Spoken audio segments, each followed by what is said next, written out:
Ya, terima kasih Anda masih bersama kami di Hitung Cepat Pilkada Serentak 2018 dan kita memasuki segmen terakhir. Kita ke Bang Ade Armando terlebih dahulu. Dari Jawa Barat kita bergeser ke Jawa Tengah dan Jawa Timur.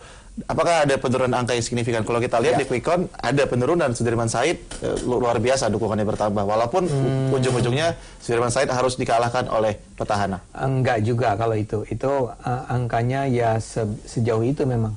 Selisihnya kalau nggak salah berapa? 40-an ya tadi ya, berapa? Berapa? 20-an? 20-an persen. Enggak, itu sama sekali nggak mengejutkan. Kalau itu lebih ke dinamika yang ya bisa saja misalnya Pak Ganjar di saat terakhir orang udah menang 20% kan, ya udah santai kan. Jawa Timur juga tidak mengejutkan, memang angkanya segitu. Artinya ya surveinya kalau Jawa Tengah itu kan jelas PDIP, peran PDIP sangat besar. Tidak berpengaruh faktor-faktor lainnya. Kita lihat itu sudah 58,57%. Ya. Suara masuk sudah 99,33%. Berarti jadi sudah bisa kemarin itu misalnya menang. Sudah dipastikan kalau ini. Hampir semua sebenarnya bisa dipastikan menang. Satu-satunya yang mengganggu itu kan hanya Jawa Barat. Jawa Barat itu barangkali kalau bagi orang ahli statistik akan mengatakan bahkan angka itu pun sudah fix. Termasuk Jawa Timur sudah 97,3%. Kalau ini jelas. Kalau ini udah, karena ini margin of error-nya pasti di bawah 1,5. Dibandingkan dengan polling survei kemarin? Sekitar begitu. Enggak, ya lebih sih, selisihnya 9 kemarin. Sekarang selisihnya hampir 5%. Ya, tapi kan ingat margin of error tadi. Ya, jadi ketika kami 9 itu bisa saya harus dikurangi sekitar 3,5 kan. Dan dinamikanya kan juga dalam sebulan terjadi banyak hal. Tapi kan angkanya tidak mengejutkan. Selisih naik 2-3%, 4% itu bukan sesuatu yang luar biasa dalam perjalanan politik. Kalau tadi kenapa Jawa Barat kita jadi panjang ceritanya, atau Sumatera Utara, tapi paling penting Jawa Barat lah. Itu nggak ada yang, semua lembaga penelitian, saya nggak mau bilang cuma kami ya, semua lembaga penelitian itu pasti kaget sekarang itu melihat angkanya itu sejauh itu perbedaannya. Bagaimana dengan di Sulawesi Selatan?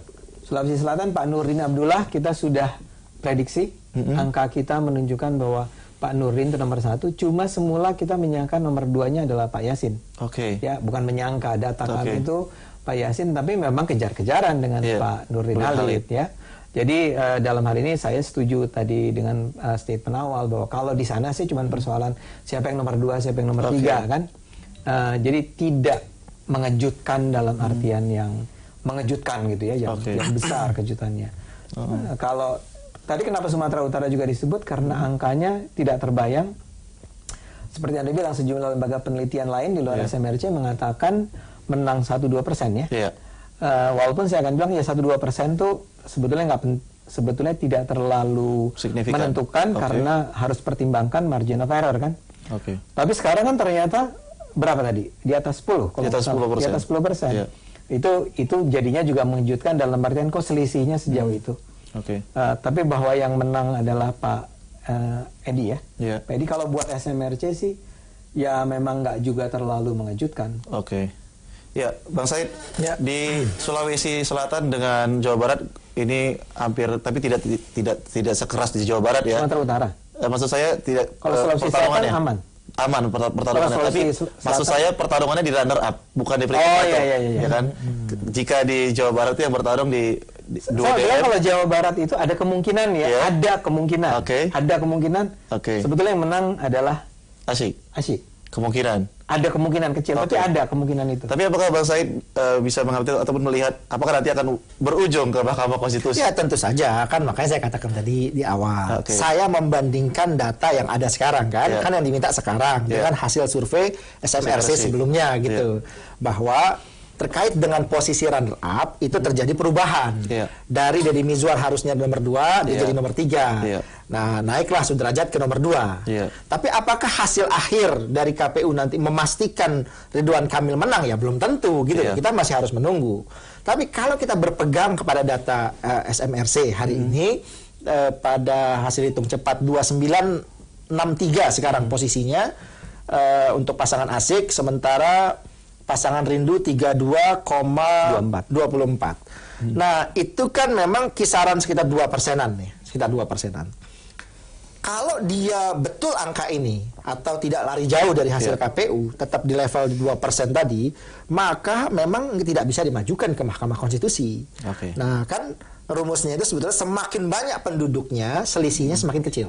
Oke. Gitu. Kalau Jawa Barat kan lebih dari 12 juta saya kira jumlah penduduknya. Kalau 12 juta itu kan 0,5%. Hanya 0,5% saja selisih suaranya. Nah, kalau tadi 2% atau kemudian ada misalnya errornya mungkin sekitar 1,5 gitu kan, 1,5 seandainya betul 1,5 itu ditambahkan ke ASIK misalnya 1,5 turun di RK akan ketemu di 0,5%. Misalnya itu mungkin ke Mahkamah Konstitusi. Tapi kalau lebih dari 0,5% itu sulit. Nah, yang kedua juga perlu kita lihat lah, apakah selama proses pilkada ini, khususnya pada hari pemungutan suara, ada peristiwa-peristiwa yang katakanlah menjadi sorotan gitu. Kan kita belum mendengar sejauh ini. Mungkin karena belum ada laporannya atau mungkin juga tidak ada. Kalau ada tidak ada peristiwa-peristiwa yang serius sih, saya kira kan aman-aman sajalah Jawa Barat. Tidak ada misalnya dugaan-dugaan kecurangan dan sebagainya. Tapi di proses pemungutan, rekapitulasi nanti, itu bisa saja terjadi penggelembungan, tukar-tukar suara, itu di beberapa pemilu pilkada selalu terjadi. Tapi apakah ini akan pasti terjadi di Jawa Barat? Kita belum bisa menilai gitu kan, dan itu berharap tidak terjadi. Nah, itu semua bergantung nanti maju ke MK atau tidak ke MK itu bergantung pada hasil akhir di KPU dan itu pada level 0,5%-nya gitu. Dan pastinya jika diajukan ke MK harus ada titik kecurangannya. Jika tidak ada, pasti. Iya, kan mereka harus mampu membuktikan apa yang menyebabkan mereka suaranya lebih kecil kan. Kalau mereka maju ke MK kan karena menganggap harus saya yang menang kan gitu.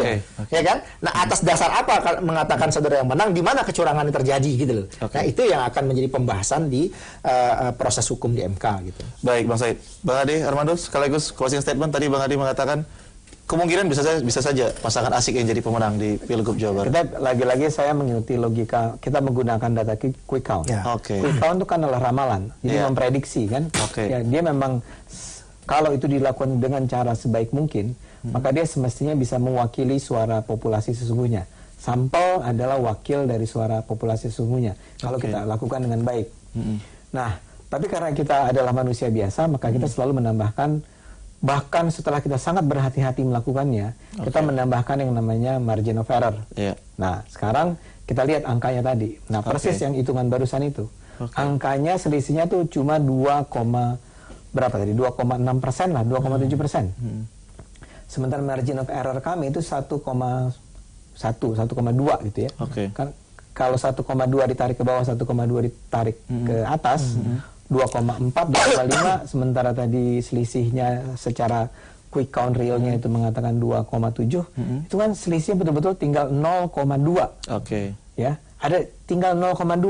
Berani nggak Anda gitu ya sebagai ya kita kan manusia biasa ya. 0,2% kita berani nggak mengatakan masih ada tuh selisih 0,2% karena masih ada jarak 0,2%, maka saya berani mengatakan hasilnya benar. Ini represent the real population. Itu yang saya katakan. Kalau saya tuh rada berhati-hati di situ. Saya akan mengatakan kayaknya untuk Jawa Barat, kalau hasilnya begini, itu memang harus nunggu KPU. Kalau yang lain yakin. Sejauh ini SMRC sudah berani memprediksi siapa di mana?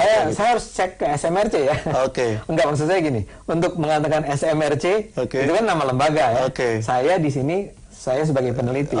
Tapi kalau yang tadi Jawa Timur, Jawa Tengah, Sumatera Utara, Sulawesi Selatan, Bali, Kalimantan Barat dan seterusnya. Kalau saya yakin SMRC karena angkanya selisih. Karena angkanya terlalu jauh. Selisihnya terlalu jauh. Tapi kalau Jawa Barat, saya nggak tahu teman-teman SMRC di kantor kalau Anda cek sekarang berani nggak ambil kesimpulan bahwa sudah menang Ridwan Kamil. Kalau saya di ruangan ini mengatakan enggak. Tapi ada satu Mas Wahyudi, ini kan kita tidak hanya satu lembaga survei, lembaga quick count yang menyelenggarakan SMRC.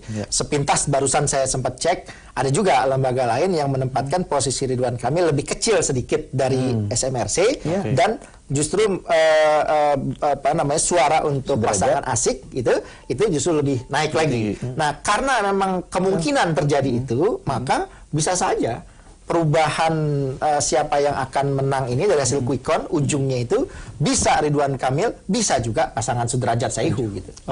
Lalu langkah apa yang harus diambil masyarakat untuk terus menunggu dan yang pertama tentu saja proses sekarang ini kan sudah kita anggap sudah selesai lah karena sudah sore nih ya, pemungutan suara ya mungkin sudah selesai. Nah, tinggal kemudian ini dikawal. Ya, proses penghitungan di awal kan pasti setiap saksi itu punya catatan, ada C1 juga ya, atau ada kemungkinan kecurangan terjadi di mana. Nah, proses mengawalnya di tingkat rekapitulasi ini yang memang harus betul-betul dipastikan jangan sampai ada perubahan. Karena bisa saja ini kan jadi sorotan nih Jawa Barat nih. Apalagi dengan selisih yang sangat tipis gitu. Nah, bukan antara mereka yang bersaing, tapi mereka yang di luar persaingan atau katakanlah yang mungkin tidak ikut pilkada atau ikut tapi kalah jauh, itu yang bermain untuk memancing. Nah, itu yang kita harus hati-hati dan kita minta masyarakat betul-betul mengawal ini gitu ya dan memastikan bahwa penyelenggara pemilu tidak main-main gitu untuk Jawa Barat agar tidak muncul suatu permasalahan. Baik, terima kasih Bang Said Salahuddin yang telah hadir di Studio 1 Jak TV. Terima kasih juga Bang Adi Armando selaku peneliti di SMRC yang telah hadir di Studio 1 Jak TV. Ya pemirsa, demikianlah program Hitung Cepat Pilkada Serentak 2018 dan kami juga menghimbau kepada Anda untuk terus mengawal KPU dalam penghitungan real count di Pilkada Serentak 2018 ini. Akhir kata, saya Wahyu Jiritonga mewakili seluruh kerabat kru yang bertugas pamit undur diri. Terima kasih dan sampai jumpa.